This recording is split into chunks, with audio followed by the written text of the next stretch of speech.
The date is January 11th, 12 in the morning, give or take.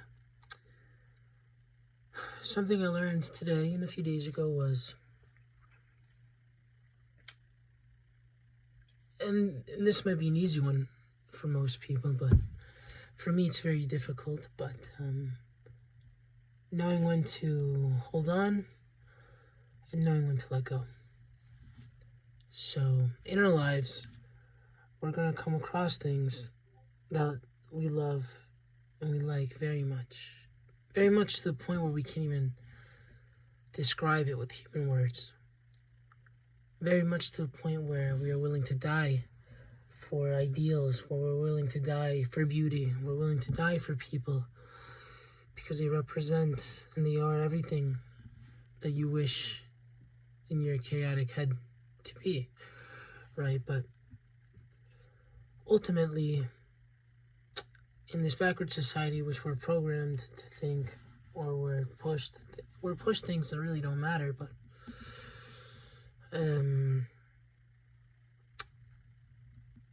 learning to let go and learning when to hold on is a skill that only a few have mastered.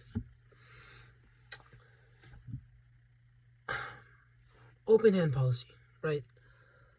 Open your hand, and if someone grabs it, you're good. And you go holding hands together, and you'll be all right. But at the same token, right, a friend of mine, a very good friend of mine, told me today, and I keep forgetting, and that's a theme in my life that I forget and I remember. But a friend told me today, the same concept applies as if he was eating pizza. He loves pizza, but if he doesn't want to eat pizza every single minute of the day for every single meal, right? So if he's tired of pizza, and I offer him pizza, I'm like, hey man, like, no, but I don't offer. I shove it in his face. Hey, you want pizza? Do you want pizza? Do you want pizza? He's obviously not going to take that well. Nobody's going to take that well. If you're not in the mood for pizza, you don't want to eat pizza. That doesn't mean you don't like pizza. That doesn't mean you don't want to eat it for the rest of your life, but you're just not in the mood for it. I've had a difficult time understanding that. Sometimes to the point where I ruin things because I can't even say I care too much, because maybe that's not even the right thing to say, maybe, right? Maybe I'm just insecure that things will leave me, especially when I care about them. But ultimately, what we're forgetting is we can't force anyone to love anyone. And this isn't romantically, this isn't platonically, but just in general. I guess it can be applied to, but we can't force anyone into heaven either. We can't force anyone into heaven, and we can't force anyone to love us. We have to let them be what they are, letting ourselves be what we are. And to slow down. This road will trial you and place you through tribulations, but God intended it that way.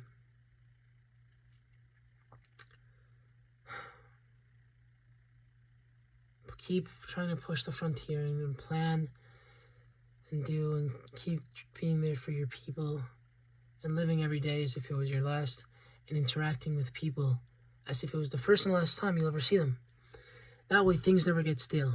You might get a few stares, you might get a few bad faces, you might even lose a few friends telling you that you're too much, because you are too much. But at the same time, learn to take it easy with people that you love.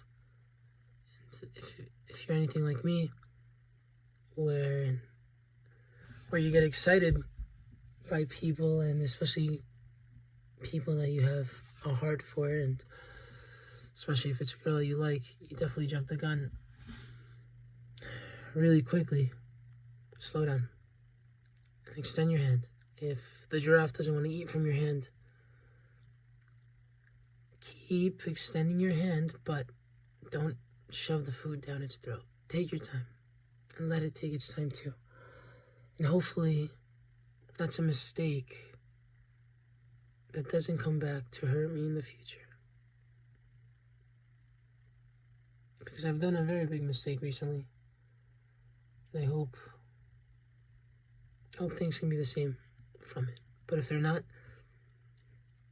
that's the way that God intended it. And we simply move forward and we keep praying for the people around us. We keep loving the people around us, and ultimately keep trying to be the change.